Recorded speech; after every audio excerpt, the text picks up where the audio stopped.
my name is Paul and I'm the Chief Officer of Volunteer Edinburgh, and I'd like to talk to you about the top 5 ways you can help during the COVID-19 pandemic. First of all, if you're one of the almost 4,500 people in Edinburgh who have signed up so far to the Scotland Cares appeal for volunteers, then thank you. The response has been brilliant. In every street, building, tenement and neighbourhood, people are helping each other by supporting the vulnerable, the isolated and those who are not able to get out for themselves. If you did sign up to the Scotland Cares campaign, then Volunteer Edinburgh will be in touch with you over the next 2 weeks. And thank you for your patience while we coordinate that response. Edinburgh has always been a city of volunteers. In fact, last year, Edinburgh volunteers donated over 600,000 hours a week of their time. However, right now, your community needs your help more than ever. The most valuable thing you can do is think local, act local, and be a good neighbour. So how do you do that? Well, here are our top 5 tips.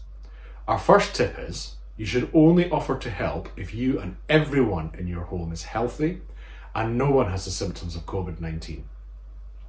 Our second tip is, if you're in one of the high-risk categories, such as being over 70, or if you have an underlying health condition, then you must follow NHS Scotland's advice and continue to self-isolate.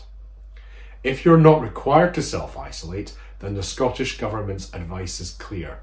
One of the reasons you are permitted to leave your home is to give help to someone who is vulnerable or who is self-isolating. It's important now that we all do our bit where we can. And by being a good neighbour, you're not only helping that person, but you are directly taking pressure off our local government services and the NHS.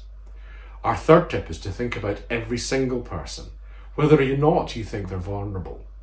It's not just older people who are vulnerable right now. The overwhelming feeling of loneliness that can come from isolation has no regard for age.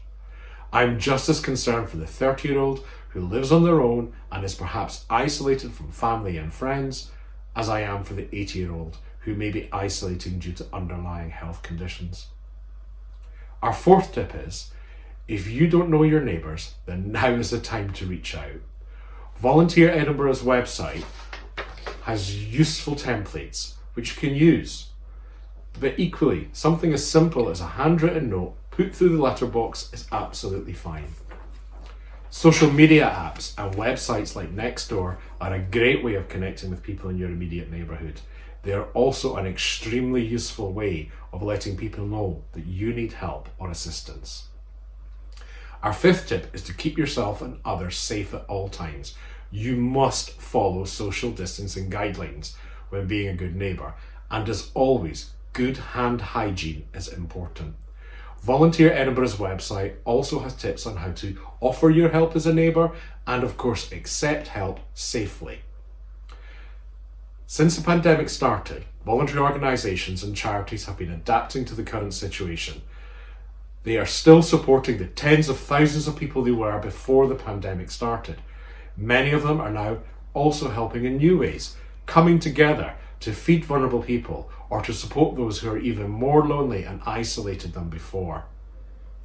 These organisations are sharing and redeploying their resources, including staff and existing volunteers. Some of these organisations are also looking for new volunteers, and details of those volunteering opportunities can be found again on Volunteer Edinburgh's website. Over the coming weeks, it is very likely that things will change. None of us know how the pandemic will have impacted Edinburgh in 3 weeks' time. It may be that as these things progress, we will see a greater need for volunteers than we do just now. Voluntary organisations, as well as health and social care services and the council, may be coping well at the moment, but in 3 or 4 weeks' time, they may need your help. Keep checking Volunteer Edinburgh's website, as it's being updated regularly with information, advice and opportunities to volunteer. So please, we need you to be patient. Don't be put off volunteering if you haven't found a role within a few days. We do want your help and we will need your help in the weeks to come. You can find a link below to all of the COVID-19 volunteering opportunities and information on our website. So please everyone, Be safe, think local, act local, and continue to support your immediate neighbours and your community in the weeks to come. Thank you.